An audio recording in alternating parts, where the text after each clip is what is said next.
Hi, my name is Tara, and I want to welcome you to the View from Israel podcast. Our motto is, "The only thing necessary for the triumph of evil is for good men to do nothing." The View from Israel was born on the Black Sabbath of October 7, 2023, from the need to present valid and confirmed information to the public. Our social media hashtag is View from Israel. Our podcast is available in all major podcast directories. You can listen to it in your favorite podcast app. Our free newsletter is on Substack and comes out approximately 5 times a week. Please take note. We are not associated with any political movement or with any outside institution or company. Our entire budget comes from advertisements in our podcasts and newsletters and videos, memberships, and donations. This is the View from Israel, where we believe silence is no longer an option. We are guided by one major principle. The only thing necessary for the triumph of evil is for good men to do nothing. Now let us go to our podcast. I must begin this podcast episode with a trigger warning. It will give a report in graphic detail on some of what happened on October 7th.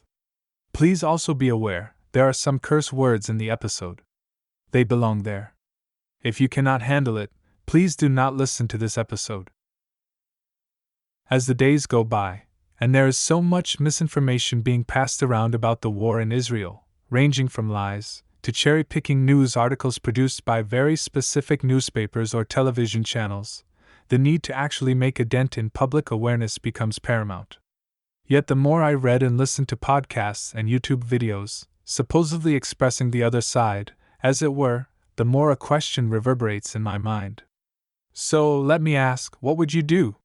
The skewed facts and falsehoods about Israel are beyond comprehension at times. I find my mind going back to oft-used and well-known phrase from the Talmud. I saw an upside-down world, the heavens underneath, and the world was above. What I see in the press and articles is an upside-down world. These days, when one wakes up, it isn't easy to feel a ray of hope. My email is full of messages from people worldwide, sending me articles, videos, and copies of X tweets about the war in Israel. These little nuggets of intelligent falsehoods are usually so skewed and so factually incorrect, I can only wonder at the armchair commenters who produce them. Even on respected sites such as Substack, where my newsletter has found a home, the lies are written and passed out with such shameless audacity, it astounds me. Most of these writers, and I am not referring to the trolls, pick through questionable news sources to prove that Israel deserves what has happened to it.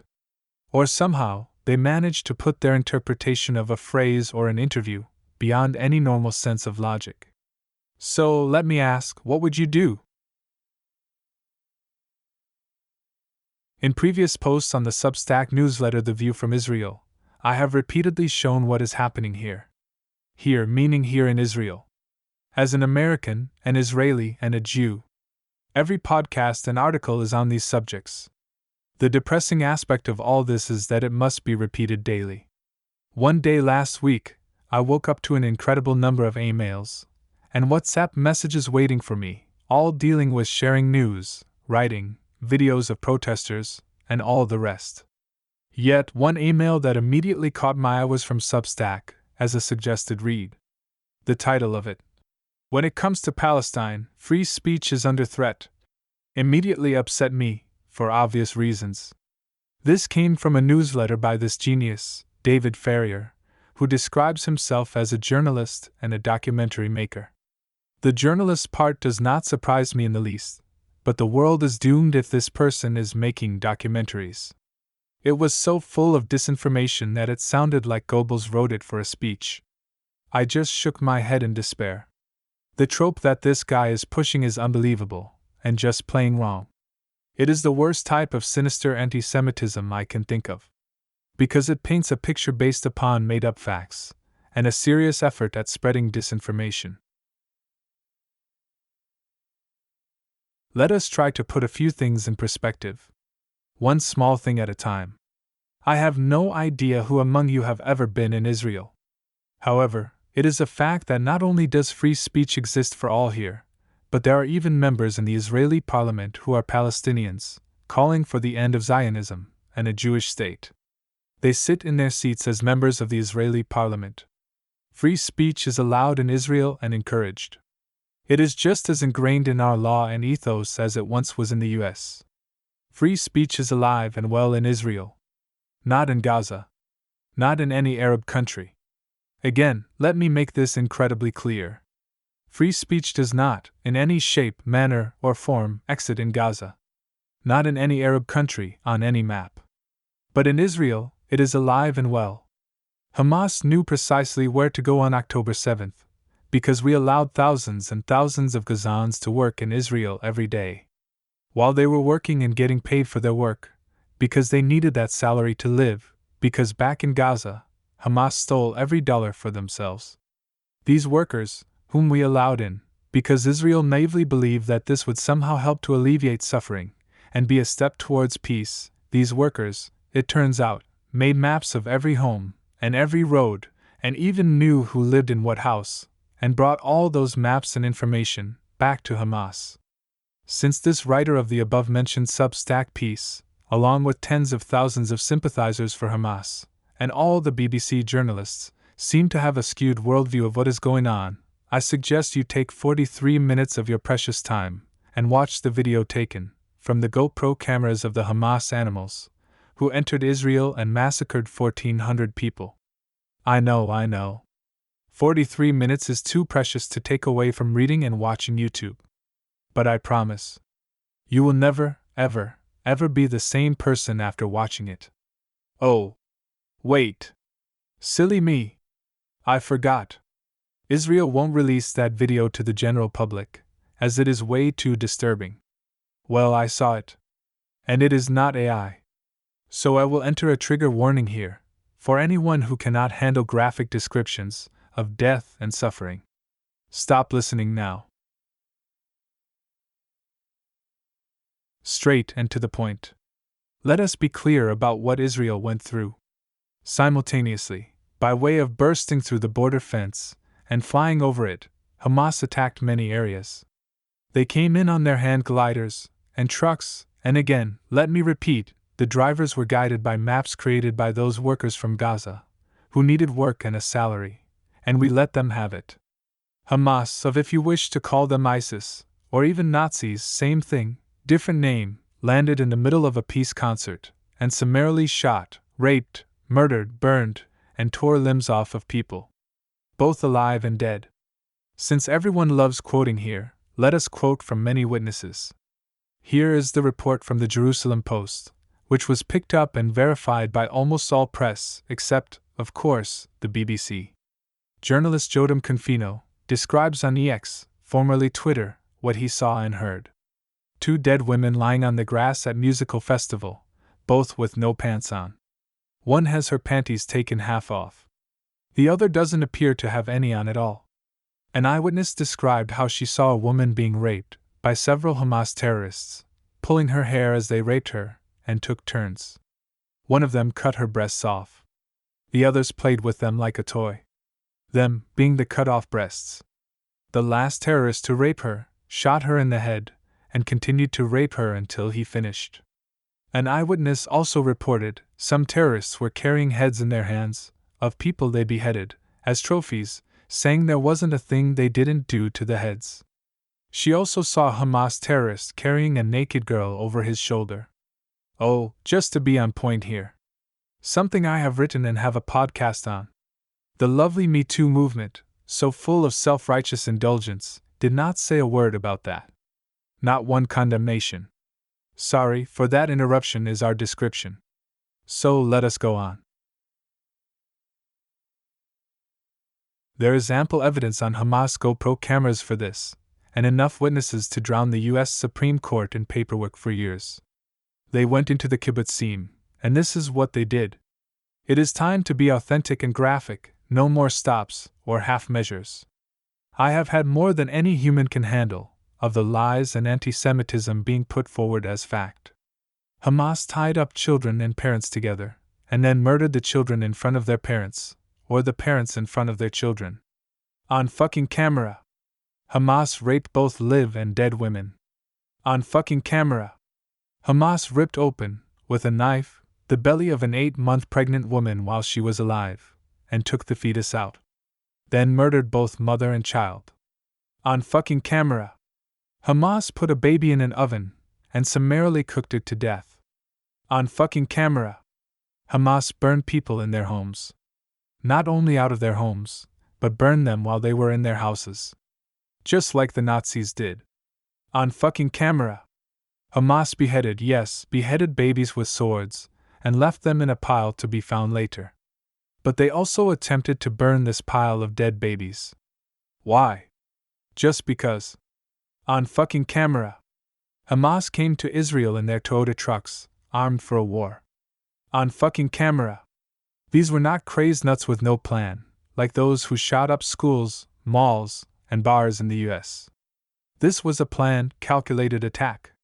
Then Hamas grabbed these women, children, elderly, infirm, and yes, men and soldiers as well, and took them back to Gaza. All of it was recorded on their fucking GoPro cameras. So let me ask once again. What would you do? I wish it ended there. You cannot argue about the hostages. That is worldwide news, night after night. Perhaps you take glee in Israel's position at the moment, but that will come to a stop very soon. I cannot take the space now to write up every horror story of those in captivity. The time will come for those posts in newsletters and podcasts. But here is a leader for your search engines. One family, the Bibas family, with a 9-month-old baby, a 4-year-old son, and the mother, were murdered in Gaza by Hamas, and this information coming from Hamas themselves, as they refuse to return them. And guess what? Israel still does not know if they are alive or dead. Because, of course, the International Red Cross still has not visited one hostage, nor given Israel a list of the hostages still in the hands of Hamas. This too, I have written and have a podcast episode about. So let me ask once again. What would you do if that were your wife, mother, friend, or neighbor?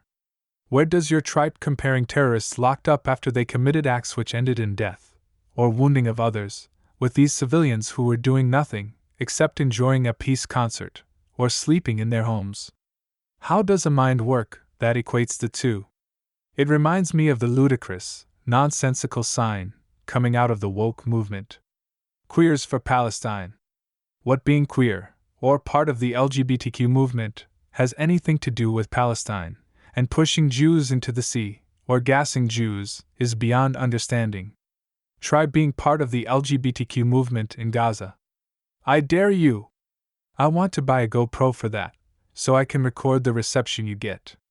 Just with the little written about what happened to us on, and since October 7th, leaving out the schools, universities, and terrorist attacks in Israel, 9,000 missiles lobbed into Israel since October 7th, leaving all that out.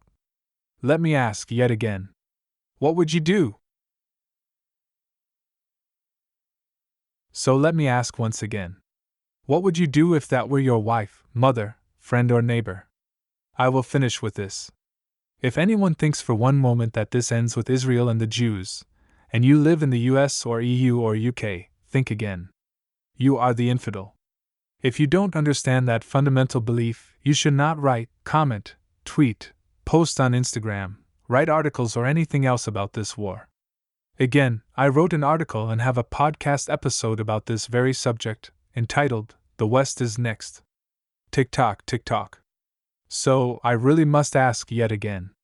What would you do? What would you do if that was your home, your family, your friends, your country? Well, I know what the US did after September 11th. Maybe you should stop with the anti-Semitism and hatred, and remember, just for a moment, what it felt like when those two towers crumbled to the ground. As if they were made of Lego. I know what the US did after September 11th. So, one last time. I really must ask. What would you do? Thank you for listening. Once again, our podcast is available in all major podcast directories. You can listen to it in your favorite podcast app, and soon on our YouTube channel. Our free newsletter is on Substack and comes out approximately 5 times a week. Either use the links in our profile here, or just go to substack.com and search for The View from Israel. You can subscribe via an email address. It is totally free. There is no paywall. Please consider subscribing, giving us a like, and sharing this podcast and our newsletter with your friends. All donations and memberships are greatly appreciated. If you wish to advertise with us, in our podcast, or in our newsletter, please contact us at advertise@viewfromisrael.com. Please take note. We are not associated with any political movement or with any outside institution or company. Our entire budget comes from advertisements in our podcasts and videos, and newsletters, and memberships, and donations. This is The View from Israel, where we believe silence is no longer an option. We are guided by one major principle. The only thing necessary for the triumph of evil is for good men to do nothing. Have a wonderful day.